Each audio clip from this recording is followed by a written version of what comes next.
নমস্কাৰ। বিগত কেইদিনমান ধৰি বিশ্ব ৰাজনীতিত এনে কিছুমান ঘটনা সংঘটিত হৈছে, যাৰ ফলত বহু বিশ্লেষকে এক নতুন বিশ্ব সংকটৰ আশংকা প্ৰকাশ কৰিছে।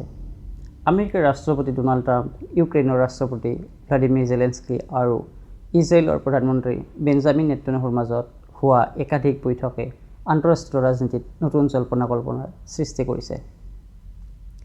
2023 চনৰ পাছত এইবাৰ প্ৰথমবাৰৰ বাবে ট্ৰাম্প আৰু জেলেনস্কিক কেমেৰাৰ সন্মুখত একেলগে দেখা গ'ল। যদিও বৈঠকৰ মূল অংশ সংবাদ মাধ্যমৰ পৰা আঁতৰত অনুষ্ঠিত হৈছিল, তথাপিতো ইয়াৰ ৰাজনৈতিক তাৎপৰ্যলৈ সমগ্ৰ বিশ্বত আলোচনা আৰম্ভ হৈছে। এই ঘটনাৰ লগতে আন এটা বিষয় পুনৰ চৰ্চালৈ আহিছে। কিছুদিন পূৰ্বে আমেৰিকাৰ প্ৰভাৱশালী ছিনেটৰ লিণ্ডছে গ্ৰাহামৰ মৃত্যুক কেন্দ্ৰ কৰি বহু ধৰণৰ জল্পনা-কল্পনা হৈছিল। কিছুমান সংবাদ মাধ্যম আৰু বিশ্লেষকে দাবী কৰিছিল যে ইয়াৰ আঁৰত ৰাছিয়া আৰু ইৰাণৰ ভূমিকা থাকিব পাৰে। যদিও এই দাবীসমূহ স্বাধীনভাৱে নিশ্চিত হোৱা নাই, তথাপিতো সেই সময়ত বিষয়টো আন্তঃৰাষ্ট্ৰীয় ৰাজনীতিত যথেষ্ট আলোচনাৰ কেন্দ্ৰবিন্দু হৈছিল।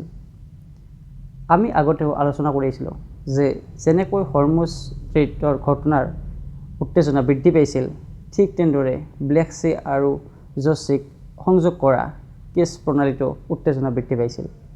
এই অঞ্চলসমূহ কেৱল সামৰিকভাৱে নহয়, বৈশ্বিক বাণিজ্য আৰু শক্তি যোগানৰ বাবেও অত্যন্ত গুৰুত্বপূৰ্ণ। ইয়াৰ মাজতেই আন এক ঘটনাই নতুন প্ৰশ্নৰ সৃষ্টি কৰে। প্ৰতিবেদন অনুসৰি ইউক্ৰেইনে কেস্পিয়ান সাগৰ অঞ্চলত চলি থকা এখন ইৰাণী জাহাজক লক্ষ্য কৰি আক্ৰমণ কৰে। ইউক্ৰেইনৰ দাবী অনুসৰি জাহাজখনত সামৰিক সামগ্ৰী পৰিবহণ কৰা হৈছিল। আনহাতে ইৰাণে এই অভিযোগ অস্বীকাৰ কৰে। ইয়াৰ পিছত আৰু এটা উল্লেখযোগ্য তথ্য পোহৰলৈ আহে। কিছুমান প্ৰতিবেদনত দাবী কৰা হয় যে ৰাছিয়াই ইৰাণক কমেট M নামৰ এক উন্নত নেভিগেশ্যন আৰু ইলেক্ট্ৰনিক যুদ্ধ প্ৰযুক্তি প্ৰদান কৰিছে, যাৰ সহায়ত ইৰাণে আমেৰিকাৰ সামৰিক লক্ষ্যবস্তুত অধিক নিখুঁতভাৱে আক্ৰমণ চলাব পাৰিছে বুলি অভিযোগ উত্থাপন কৰা হয়। এই সকলো ঘটনাৰ মাজতে এটা বিষয় স্পষ্ট হৈ পৰিছে, ৰাছিয়া আৰু ইৰাণৰ সহযোগিতা আগতকৈ অধিক দৃশ্যমান হৈছে।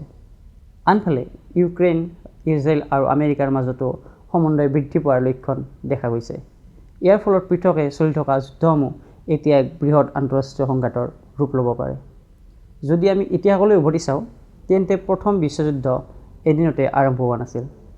বহু বছৰৰ ৰাজনৈতিক উত্তেজনা, সামৰিক মিত্ৰতা আৰু কূটনৈতিক সংঘাতৰ ফলত অৱশেষত 1914 চনত যুদ্ধ আৰম্ভ হৈছিল। এতিয়াও বহুতে একেই প্ৰশ্ন উত্থাপন কৰিছে, বিশ্বই পুনৰ এনে ধৰণৰ পৰিস্থিতিৰ ফালে আগবাঢ়িছে নেকি? এই প্ৰশ্নৰ উত্তৰ সহজ নহয়, কিন্তু যি ঘটনাবোৰ এতিয়া সংঘটিত হৈছে সেইবোৰৰ প্ৰতিটো পদক্ষেপ বিশ্ব ৰাজনীতিৰ ভৱিষ্যতৰ বাবে অত্যন্ত গুৰুত্বপূৰ্ণ। ট্ৰাম্প, জেলেনস্কি আৰু নেতান্যাহুৰ এই বৈঠক কেৱল এটা আনুষ্ঠানিক সাক্ষাৎ নাছিল বুলি বহু বিশ্লেষকে মত প্ৰকাশ কৰিছে। এই বৈঠকৰ সময় আৰু পৰিস্থিতিয়ে বহু নতুন নতুন প্ৰশ্ন উত্থাপন কৰিছে। এই বৈঠক অনুষ্ঠিত হৈছিল আমেৰিকাৰ প্ৰভাৱশালী ছেনেটৰ লিণ্ডছে গ্ৰাহামৰ অন্ত্যেষ্টিক্ৰিয়াৰ অনুষ্ঠান উপলক্ষে। গ্ৰাহাম বহু বছৰ ধৰি ইউক্ৰেইন আৰু ইজৰাইলৰ দৃঢ় সমৰ্থক হিচাপে পৰিচিত আছিল। গ্ৰাহামে ইউক্ৰেইনলৈ সামৰিক আৰু ৰাজনৈতিক সহায় আগবঢ়োৱাৰ বাবে সক্ৰিয় ভূমিকা পালন কৰিছিল। এনে সময়তে তেওঁ ইজৰাইলৰ নিৰাপত্তা আৰু ইৰাণ বিৰোধী নীতিৰো অন্যতম শক্তিশালী সমৰ্থক আছিল। ইয়াৰ উপৰিও তেওঁ ৰাছিয়াৰ পৰা তেল ক্ৰয় কৰা দেশসমূহৰ ওপৰত কঠোৰ শুল্ক আৰোপৰ দাবী উত্থাপন কৰিছিল।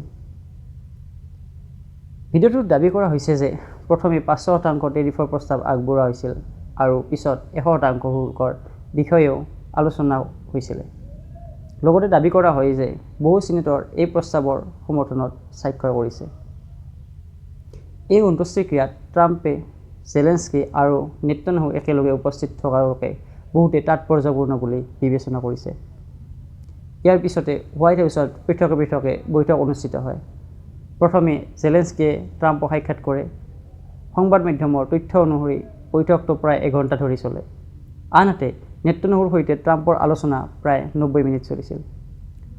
উল্লেখযোগ্য কথাটো হ'ল, এই বৈঠকসমূহৰ মূল অংশ সংবাদ মাধ্যমৰ বাবে মুকলি কৰা হোৱা নাছিল।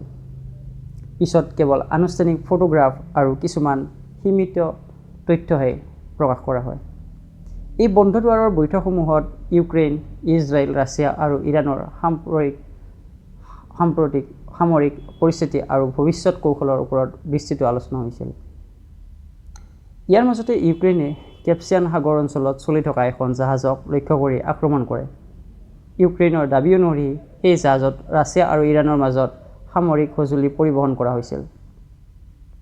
ইৰাণে এই ঘটনাক তীব্ৰ আপত্তি জনায় আৰু ইউক্ৰেইনৰ কূটনৈতিক প্ৰতিনিধিক তলব কৰাৰ খবৰ প্ৰকাশ পায়। ইয়াৰ ফলত প্ৰথমবাৰৰ বাবে ইউক্ৰেইন আৰু ইৰাণৰ মাজত পোনপটীয়াভাৱে উত্তেজনা স্পষ্টভাৱে দেখা পায়। ইতিমধ্যে ইউক্ৰেইনে বহুদিন ধৰি অভিযোগ কৰি আহিছে যে ইৰাণে ৰাছিয়াক শ্বহীদ ড্ৰোন যোগান ধৰিছে। আনফালে ৰাছিয়াই এই ড্ৰোনসমূহ কমেট M নামৰ প্ৰযুক্তিৰে অধিক কাৰ্যক্ষম কৰি তুলিছে। এই প্ৰযুক্তিয়ে ড্ৰোনসমূহক ইলেক্ট্ৰনিক জেমিঙৰ পৰা সুৰক্ষা প্ৰদান কৰে আৰু অধিক নিখুঁতভাৱে লক্ষ্যবস্তুত উপনীত হোৱাত সহায় কৰে। অৰ্থাৎ পৃথকে চলি থকা যুদ্ধসমূহ ক্ৰমে এক বৃহৎ ভূ-ৰাজনৈতিক সংঘাতলৈ ৰূপান্তৰিত হোৱাৰ আশংকা বৃদ্ধি পাইছে। যেতিয়া বিশ্বযুদ্ধৰ কথা উঠে তেতিয়া বহু মানুহে ভাবে যে প্ৰথম বিশ্বযুদ্ধ হঠাতে 1914 চনত আৰম্ভ হৈছিল, কিন্তু ইতিহাসে সেয়া নকয়। ইতিহাসবিদসকলৰ মতে প্ৰথম বিশ্বযুদ্ধৰ বীজ বহু বছৰ আগতে সিঁচা হৈছে। 1878 চনৰ বাৰ্লিন কংগ্ৰেছ আৰু তাৰ পিছৰ বস্নিয়া হাৰ্জেগোভিনা অঞ্চলক লৈ সৃষ্টি হোৱা উত্তেজনাই ইউৰোপত শক্তিশালী মিত্ৰজোঁট গঠন কৰিবলৈ আৰম্ভ কৰিছিল। 1908 চনত অষ্ট্ৰিয়া হাংগেৰীকে ধৰি বস্নিয়া হাৰ্জেগোভিনা নিজৰ অধীনলৈ অনাৰ পিছত উত্তেজনা আৰু বৃদ্ধি পায়। তাৰ পিছত বিভিন্ন দেশে নিজৰ সামৰিক মিত্ৰজোঁট গঢ়ি তোলে আৰু অৱশেষত 1914 চনত যুদ্ধ আৰম্ভ হয়।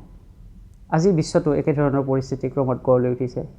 এফালে ৰাছিয়া আৰু ইৰাণৰ সহযোগিতা অধিক দৃঢ়মান হৈছে, আনফালে আমেৰিকা, ইউক্ৰেইন আৰু ইজৰাইলৰ মাজতো কৌশলগতভাৱে সমন্বয় বৃদ্ধি পাইছে।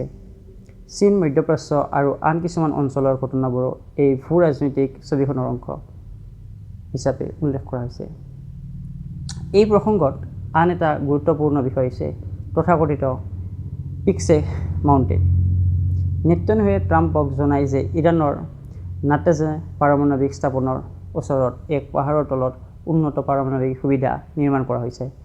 এইসমূহ বহু গভীৰতাত থকা বাবে সাধাৰণ বাংকাৰ বাষ্টাৰ অস্ত্ৰৰেও সহজে লক্ষ্যভেদ কৰা সম্ভৱ নহয়। ইজৰাইলৰ গোয়েন্দা সংস্থা মোছাদে এই তথ্য সংগ্ৰহ কৰি আমেৰিকাৰ সৈতে ভাগ বতৰা কৰিছে। ইয়াৰ পিছতে ট্ৰাম্পে ইৰাণক নতুন সতৰ্কবাণী দিয়ে। এই বক্তব্যৰ পাছতেই আন্তঃৰাষ্ট্ৰীয় সংবাদ মাধ্যমত পুনৰ ইৰাণৰ পাৰমাণৱিক কাৰ্যসূচীক লৈ আলোচনা তীব্ৰ হয়। বাস্তৱতে আন্তঃৰাষ্ট্ৰীয় সম্পৰ্কত উত্তেজনা বৃদ্ধি পালে বহু সময়ত কূটনৈতিক আলোচনা, অৰ্থনৈতিক নিষেধাজ্ঞা, মধ্যস্থতা আৰু চুক্তিৰ জৰিয়তেও সংঘাত নিয়ন্ত্ৰণ কৰা হয়। ইতিহাসত বহু ডাঙৰ সংকট সম্পূৰ্ণ যুদ্ধলৈ ৰূপ নোলোৱাকৈ শেষ হৈছে। সেয়ে বৰ্তমান পৰিস্থিতিক লৈ উদ্বিগ্ন থাকিলেও বিশ্বযুদ্ধ নিশ্চিত বুলি কোৱা এতিয়াও অতি আগতীয়া হ'ব। এই ঘটনাবোৰৰ প্ৰকৃত দিশ আগন্তুক দিনবোৰত America, Russia, Ukraine, Israel, Iran আৰু আন আন্তঃৰাষ্ট্ৰীয় শক্তিসমূহে লোৱা সিদ্ধান্তৰ ওপৰত নিৰ্ভৰ কৰিব। ধন্যবাদ।